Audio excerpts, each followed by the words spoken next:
Dios te guarde y bendiga, que extienda. Hola hermano, bendiciones. Estamos en un nuevo capítulo del devocional. Esta vez lo quise hacer afuera, normalmente cuando predico lo hago adentro, pero está más soleadito, entonces para climatizar un poquito.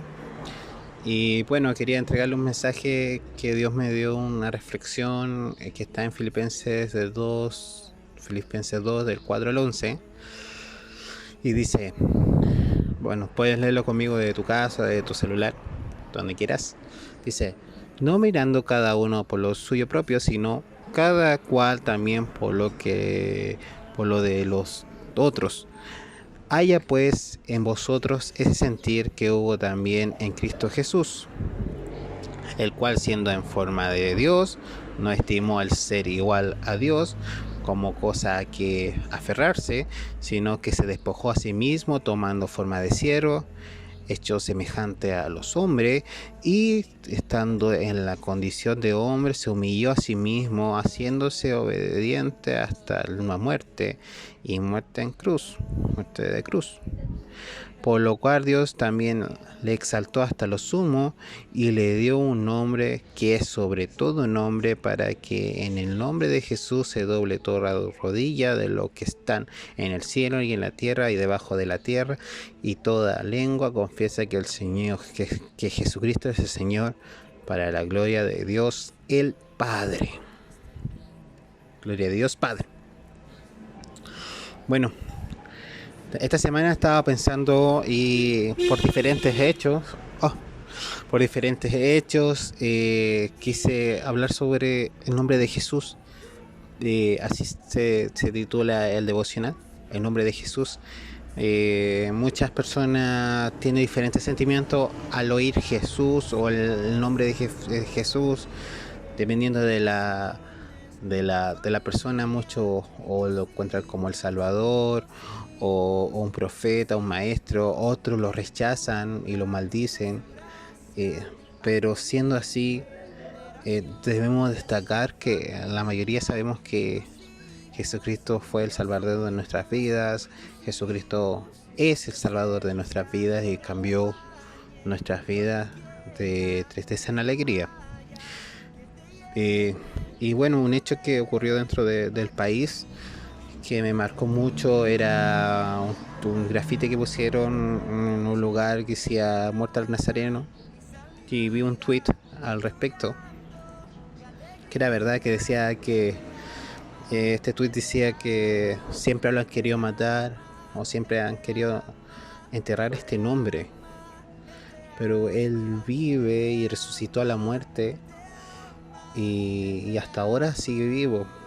Y decía el texto ahí que estaba, si tú lo querías, él estaba ahí disponible, en el Jesús. Pero veamos, ¿qué tiene este nombre para que algunos lo adoren o algunos lo maldigan o algunos hagan blasfemia y se irriten?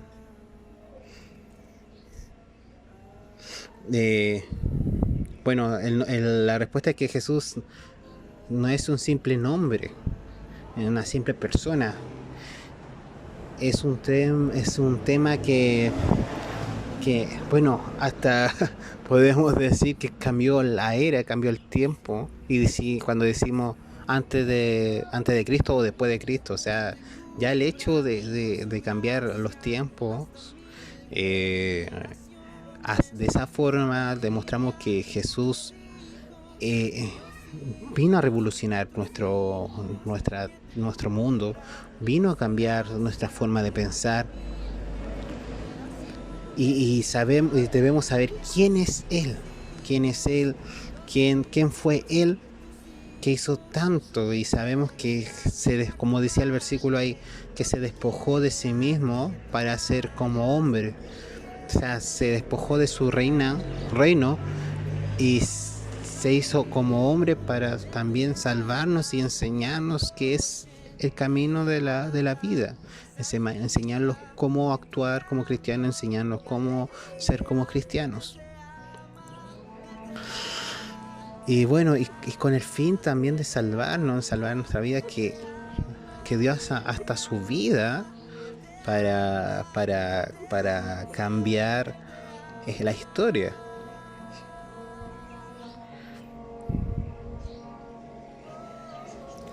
Y también, bueno, obtuvo el perdón y actualmente es el abogado de nosotros que da, eh, da ese perdón hacia Dios. Pero veamos que ya han pasado más de 2020 años y Jesús sigue siendo revolucionario, el nombre de Jesús sigue siendo revolucionario. Debemos tener en cuenta que Él nos vino a enseñar ese camino. Y ahora, ¿qué nos espera a nosotros en demostrar? Seremos que cuando ya pase 10 años más se acordarán de mi nombre como Saulo y seremos tan revolucionarios como ese nombre, como Saulo San Martín, que yo me llamo, o pon tu nombre. O sea, dejaremos estas huellas como dejó el nombre de Jesús. Dejaremos estas huellas de cambio, de revolución. No hablo de revolución para quemar supermercado y saquear, sino revolución espiritual, una revolución de cambiar la forma de pensar, la revolución de cambiar cómo piensa la gente, como somos los cristianos. Debemos actuar como Jesús, debemos ser como Jesús y debemos predicar como Jesús lo hizo. Entonces en este día te invito a que tú quieras aceptarlo desde tu casa. Puedes hacer una oración, pedirle perdón y Él está ahí disponible. Perdona por tus faltas y Él está disponible para aceptarlo. Entonces no minimicemos el nombre de Jesús, no lo devaloremos. Y cuando oremos, digamos en el nombre de Jesús, cuando terminamos muchas veces la oración, no lo devaloremos, estamos hablando de la persona que hizo cambiar nuestra historia. Jesús, Dios mismo. Te dejo ese mensaje para que pienses, para que medites. Dios te bendiga mucho y nos vemos a la próxima. Amén. Amén.